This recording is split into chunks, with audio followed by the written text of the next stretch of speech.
It was supposed to be the happiest day of my life. The hall was bathed in golden light, filled with the scent of fresh white roses.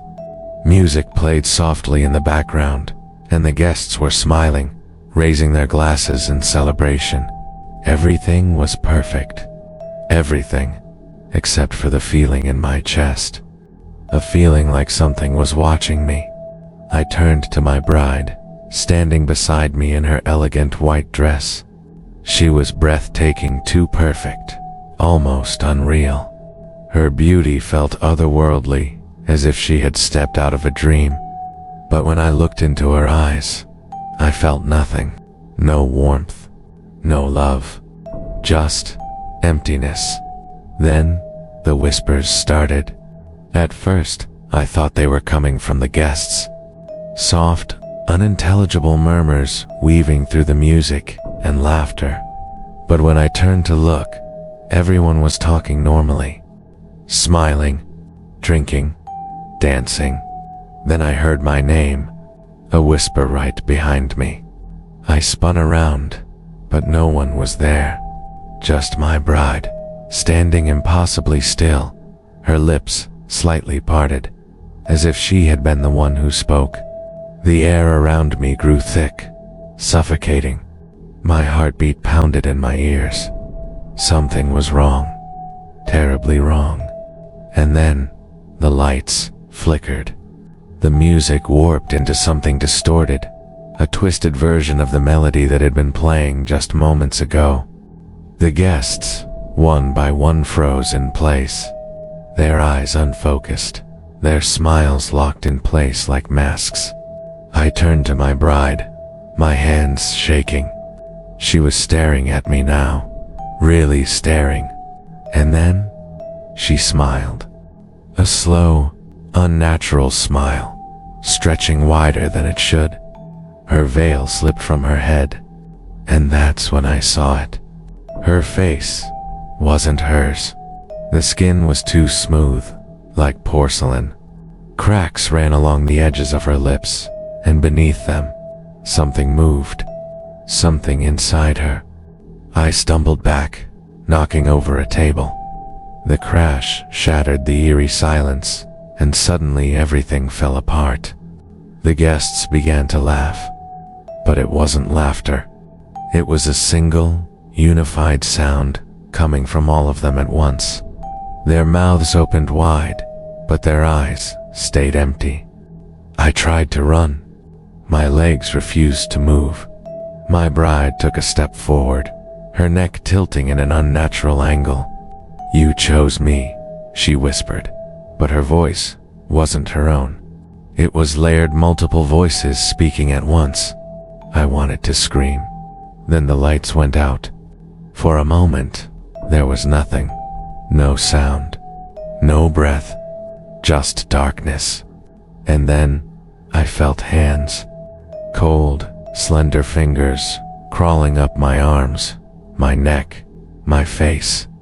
A chorus of whispers surrounded me, overlapping, repeating my name over and over and over. The lights flashed back on.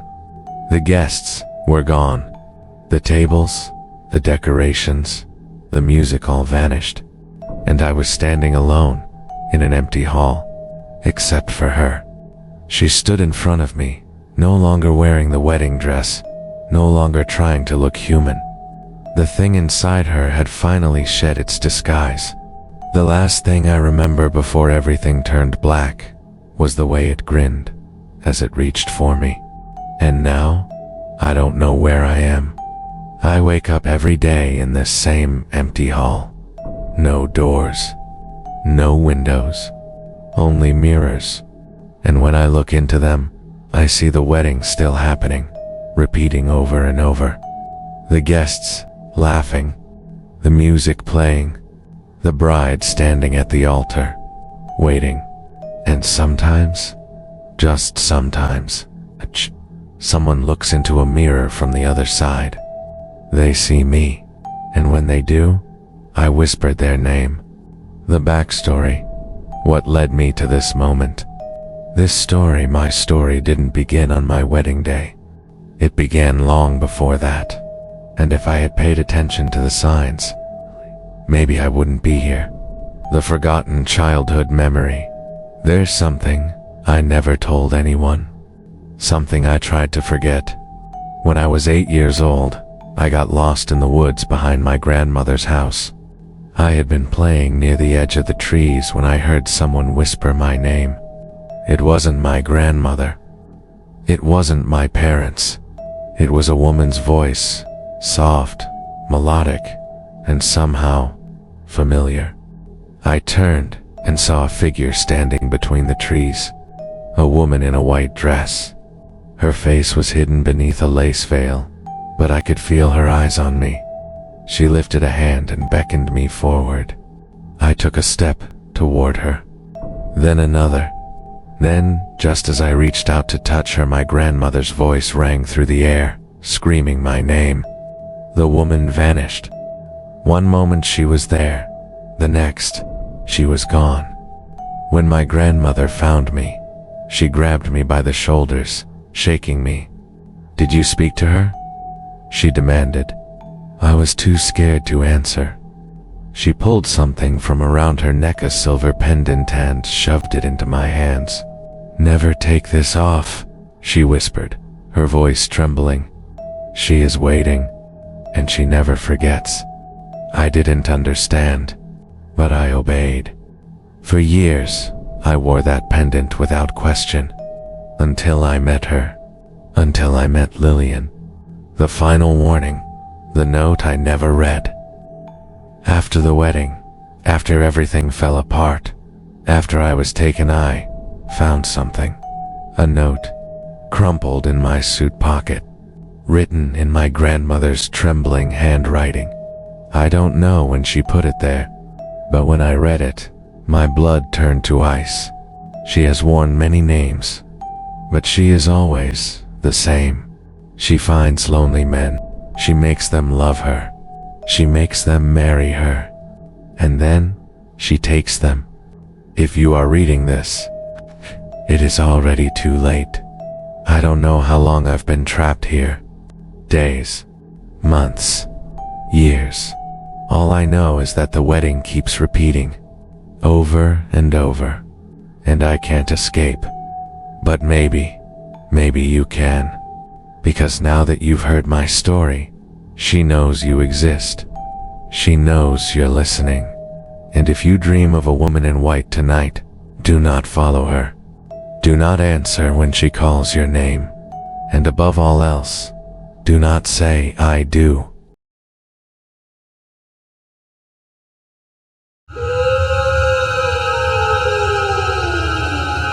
I never believed in curses until I became one. There is a house at the end of an old, forgotten road.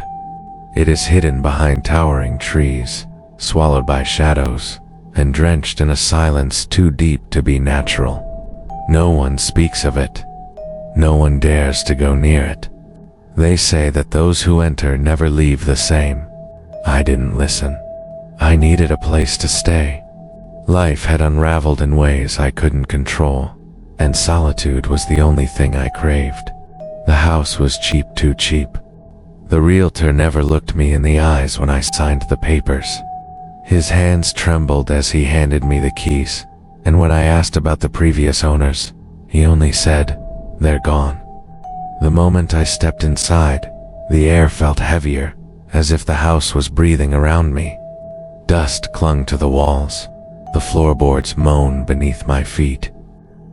And the scent of something old, something long, I ignored the unease creeping down my spine and convinced myself it was just an old house settling. That was my first mistake. The first night was quiet, but the second was not. It started with whispers, faint, almost like the wind, but they were inside the house, slithering through the walls, calling my name.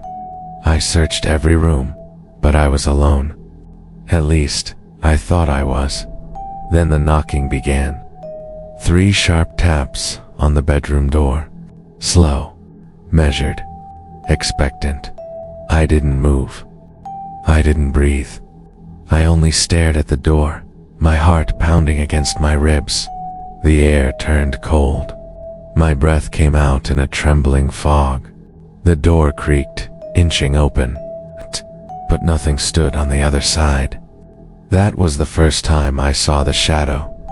A figure lingered at the end of the hallway, barely visible in the darkness.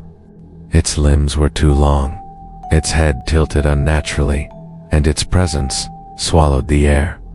I wanted to run, but my body refused to obey.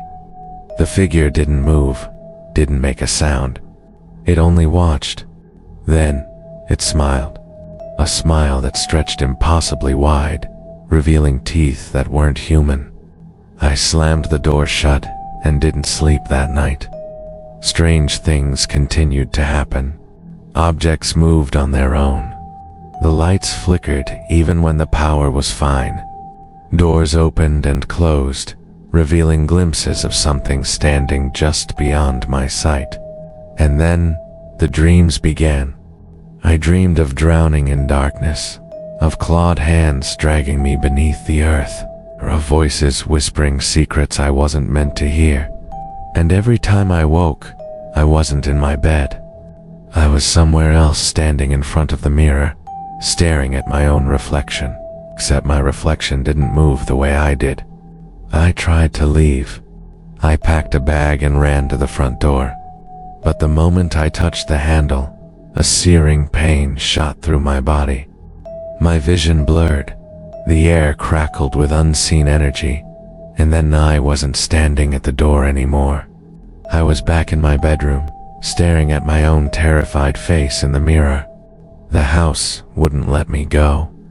That was when I found the staircase. I had walked through the house 100 times, but I had never seen it before. A narrow, winding staircase leading down into the earth. The door at the top was old. The wood splintered, the handle cold as ice. Something waited below. I should have walked away, but I didn't. The basement was wrong.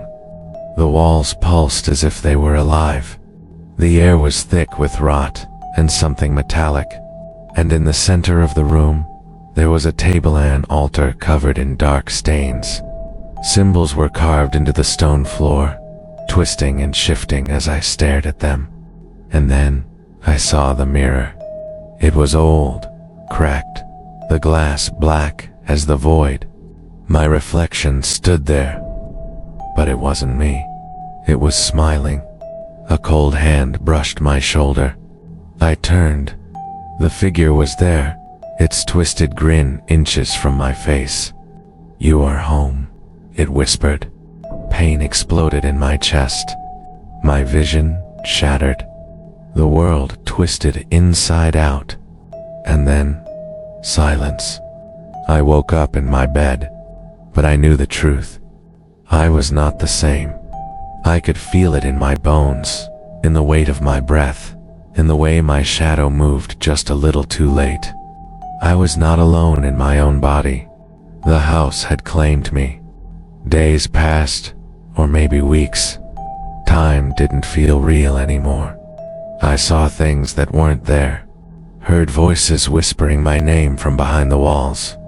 And worst of all, my reflection kept changing. At first, it was subtle the way it blinked too late, or how its mouth twitched into a smirk when I wasn't smiling. But then, it started moving on its own. I watched it wave at me. Then, one night, I woke up to find it gone. The mirror was empty. My reflection was missing. Then I heard footsteps behind me. I turned slowly, my breath caught in my throat. And there I was, standing in the doorway, my own face staring back at me. "You took too long," it said, voice dripping with something cold, something ancient.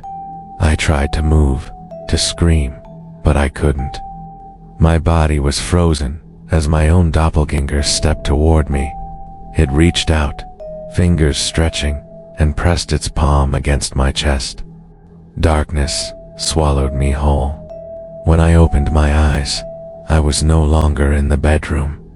I was in the mirror, trapped, silent, screaming without a voice. And my reflection, no, the thing wearing my skin, smiled and turned away. It walked out of the room, out of the house, out into the world. And I could do nothing but watch.